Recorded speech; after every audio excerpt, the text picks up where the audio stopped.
Welcome to the third episode of the Patriots Podcast. Today we have McLain. He's going to talk about his trip to Canada this summer. And we have Miss Whiten. She's going to talk about how she became the third admin here at Pike Road. Stay tuned.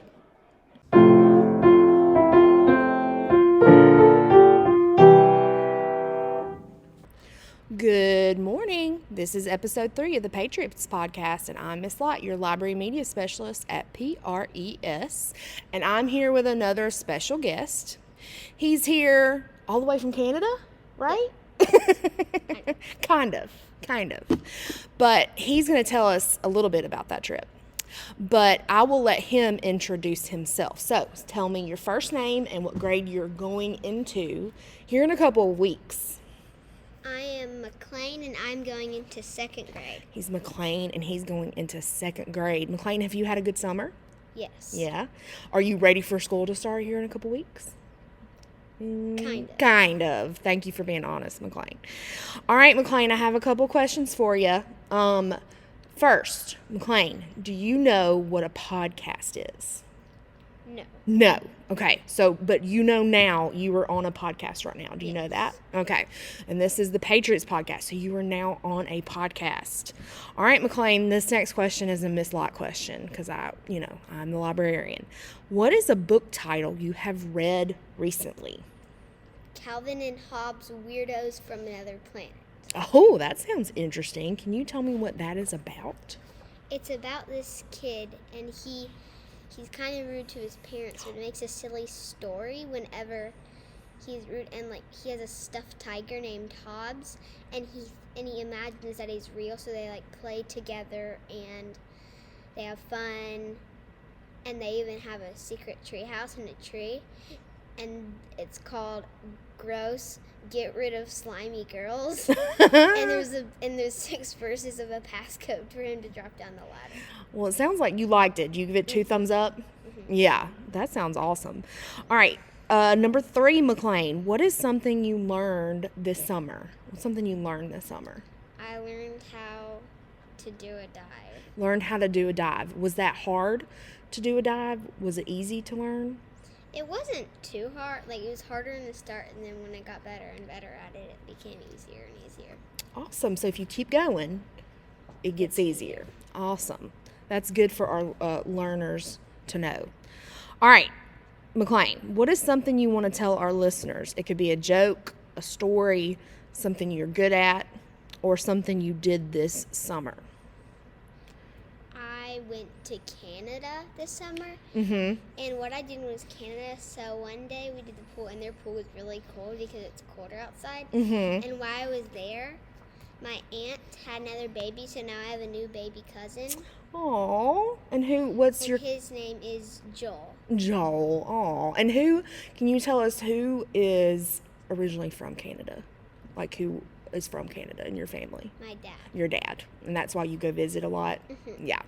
Well, thank you so much, McLain, for coming on my podcast, on our podcast, I guess. Do you want to say bye? Count to 3 and say goodbye? 1, 2, 3. Goodbye. Goodbye. Hello, and welcome to the episode 3 of the Patriots Podcast. I'm Miss Lot, and I'm here with a very special guest with us today. She is not brand new to our school, but she is in a new position. But I'm just going to let her introduce herself. Hey everyone, my name is Cinda Whiten, and I am one of the assistant principals this year at Pike Road Elementary School. A little bit about me is that I grew up in Wetumpka, Alabama, and I went to college at Alabama State University and UWA. Before I came to PRES, the funny story is I actually started my career off at PRES. I was an lab student first for Miss Steindorf, and then I became an intern in kindergarten under Miss Mangum Dobbs and Miss Shelton, and then I started teaching here as a full-time teacher. So my whole story my whole career has kind of been at Pike Road Elementary School, so it's kind of full circle to be in this moment now. Throughout my years, I worked at daycares. I was kind of like a teacher. doing pre-K for a little bit. The only job that I think I've ever done that's not like geared towards children is I worked at Sephora. And that would explain my love for makeup. That's awesome. Well, we're so happy to have you back as the assistant principal. When I first came here, you were a first grade teacher, so I've always loved working with you. But why did you want to be an assistant principal? I think that becoming an assistant principal is definitely something I had to grow into. When I first came into education, I just wanted to be a teacher and do it well. And I kind of had this like 3-year thing, like, okay, if I do 3 years in this grade, then I have mastered it enough to go to the next grade, which led to me going to first grade. Mm-hmm. And then when COVID hit, it was kind of coming up to like my 5-year plan. Like, okay, we're 5 years in. Let's look to see what we got here. You have your master's in early child education. Like, are you going to stop? Are you going to stay here for another 5 years? So I kind of like just wrote out my goals. And I was like, I want to spend this year. So I took the COVID year, well, the year after COVID. So 2021.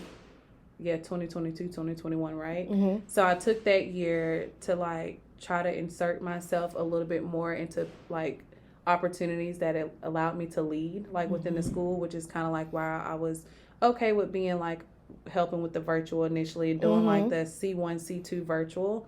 So when I did that, I also got to serve on the 5-year strategic planning committee and a few other committees that allowed me to use my voice in a more leadership way. So as I started to do that, I was like, okay, I kind of like this. So then that kind of sparked me to go get my master's certification in instructional leadership. And when I started the program, I was like, oh, I really like this. So then that kind of like is what led it. Last year, when I was doing like, first I started off as an instructional interventionist and then an instructional coach. It was something that I was like, okay, I like it, but I still wanted to be a leader in a higher way, I guess you could say. I don't know if that's the right terminology. And this summer, I had the pleasure of being the principal over the summer school. So when I got to do that, it kind of let me see what it's like looking from that lens, full, like everything, like facilities, just like planning, curriculum. So when this opportunity became available, it was kind of like, okay, this is the perfect place to be because now I'm coming back where I started. So I've kind of got to see it from the beginning and watch us go through the trenches and watch the growth and see where we still need growth. So it's kind of like a full circle moment and like with the greatest opportunity, so to speak. What an awesome advantage to be able to watch Pike Road be able to grow like that. That's awesome. It's been pretty amazing. What's your favorite thing about working in education? So as cliche as this might sound, it is truly everything. I truthfully love education. Fun fact, I actually started out as a nursing major when I first went to college. And I think I was just trying to do it because in my mind, nurses make good money. But it was something that didn't drive me. Like I didn't enjoy going to class. And as soon as I transferred to ASU into education, it was such a difference. Like I wanted to go to class. Like I could stay on campus all day long in the library or in that computer lab reading something related to education. Even when it got down to reading, like I love reading. Like I used to always think, well, I can only read like the novels, like, something like I can't just read no professional development book. But now like I catch myself reading professional development books like over and over. And I'm like, I must really love education. So the true answer to that for me is like I truly love everything about education. That's like awesome. I'm really thankful to have found my gift. That's awesome. All right, what are you looking forward to about being an assistant principal at PRES? So I know I kind of touched on this a little bit earlier, but like it is very heartwarming to be in this position because I feel like I can offer a lot of support. Like so what I look forward to the most is just one, inspiring others because I truthfully did start. I mean, I wouldn't say like at the bottom because education, there's a process and what you got to do to get where you need to go. But I truly did start at step 1 and I made it to where I am now. So I really want to inspire, especially like all the educators, especially the young ones, like wherever your goal is, like you can get there. You can do it in the same school and still do it well. Or you can not do it in the same school, but you definitely can get there. The support that I can offer, I'm really excited about. Like, learning was something that was very passionate to me. So I'm excited to help teachers, like, I guess, better their learning, whether or not it's within their career or just like how they, teach kids to love learning. I'm excited about the position as a whole. I still think it's so cool. Some days I'm like, oh my gosh, like I made it to this step in life. Yeah. So just the overall job is very exciting. And then joining the dynamic duo, having Jeremy and Jeff as my former bosses, and now being able to sit in conversations with them and make changes with them is just like, wow. Like sometimes I'll sit in a conversation and then I'm like, I'll daze off and I'm like, man, like I'm now part of the team. So it's dynamic duo. That's awesome. So it's just really cool. So I'm excited for a lot of things. Like, just very thankful for it. Well, what do you do when you aren't at school? I always laugh because I think our kids think we live here. Yeah. So what do you do when you aren't at school? Okay, so I have a daughter. So I do love spending all my time with her. I love to read. So if I'm usually when she goes to sleep, I'll probably just catch up on some reading if I'm reading a book. If it's just my time, me time, I love taking long walks down the aisles of Sephora. Back to Sephora. Yeah, so no, I do that's my hobby, just watching makeup tutorials and trying it out. I do like to shop, but it's one of those things that's just let's go to shop today. Yeah, to Target. Right, and let Target tell me what to buy. So definitely when I'm not at school, you will probably find me reading a book, with Stella Grace somewhere, and we will probably be somewhere shopping. And she loves Sephora too, so you might catch us in there. All right. What was the last book you read? Kind of going back to what we just said.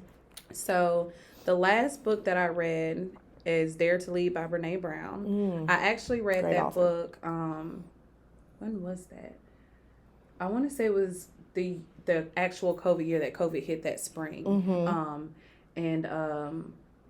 I started reading it right before that happened, and then this was coming up on my 5-year plan. And I was like, where am I gonna go next? I was kind of in that gray area, in my career. Is this it for me? Where do I need to go? So I saw that book on Twitter. So I was like, And so then I looked up Brene Brown on Twitter, and I was like, oh, she's pretty awesome. So I got the book, and I read the book, and I liked the book.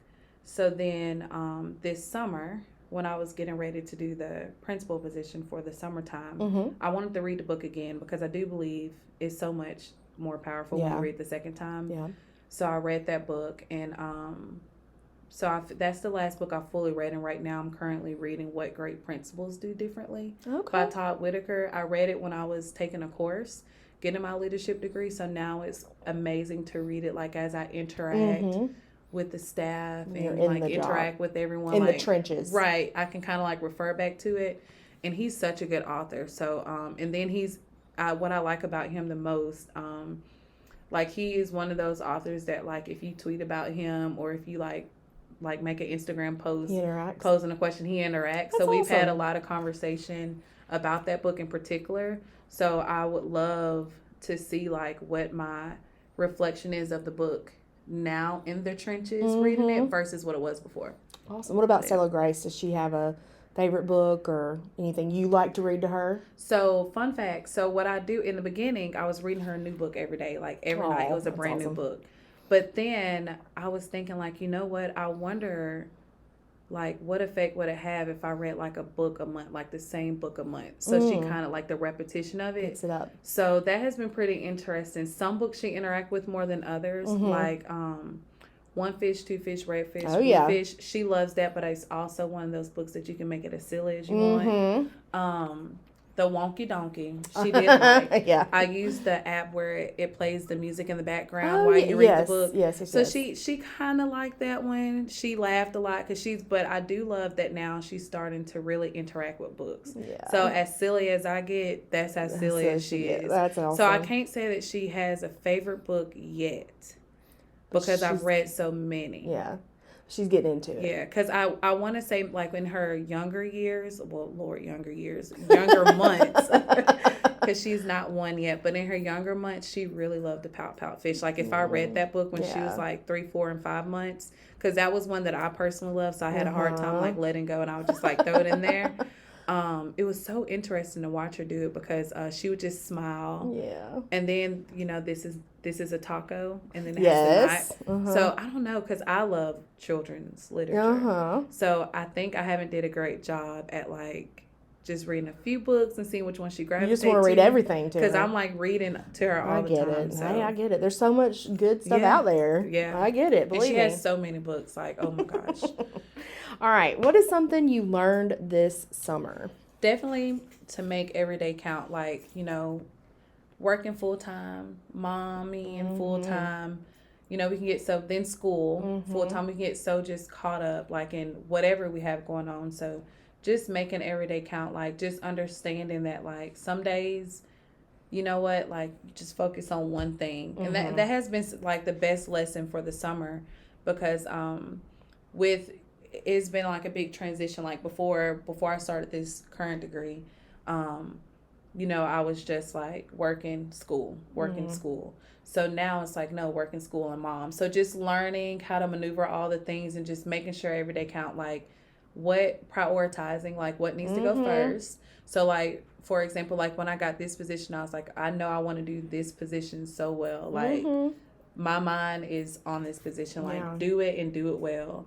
So, I had to look at, like, okay, if I know I want to do this and do it well, that means I want to give a lot of time to it.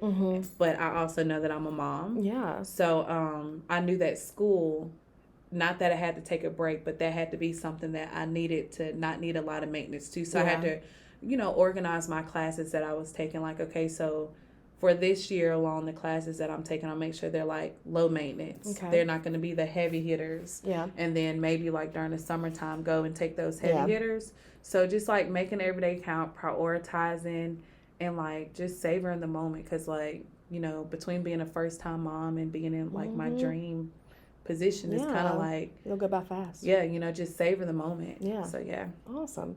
All right, when you were our learner's age, what did you want to be when you grew up? So when I was our learner's age, and I'll think to the age of the ones that I taught, so I taught 1st and 2nd grade. If you would have asked me, I would have told you I was going to be a lawyer. I wanted to be a lawyer my whole life. I even did youth judicial in high school, which is what prompted me to want to coach the youth judicial team here. I loved law. I don't know if it was just the arguing and the cross-questioning and the direct questioning and the opening and closing statement.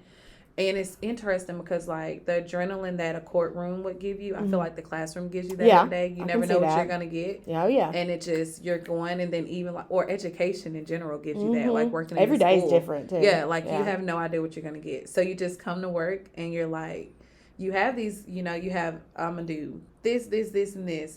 But this could happen, so now it deterred that. So, and then you could just have like a day that just goes completely out of whack. So I love that there's like the adrenaline is always there, and you just got to make sure you're just staying, not necessarily on top of it, but I could truthfully say staying on top of it to making sure you're being present and intentional always. Awesome. So Well, Ms. Whiten, thank you so much for speaking to us on our third episode, and thanks for having us. And I can't wait to start this new school year with you. Thank you. Thank you to McLain and Ms. Whiten for being in the 3rd episode. Make sure that you join PTA. Make sure that you follow Pike Road ES on Instagram and Twitter to get all the latest news. We are going to have a canned food drive coming up on November 4th through the 17th. It's called the Gridiron of Giving. It'll be Alabama versus Auburn, and there will be boxes in the lobby for you to put your cans. So stay tuned for that. All right, that'll be it. See you next time.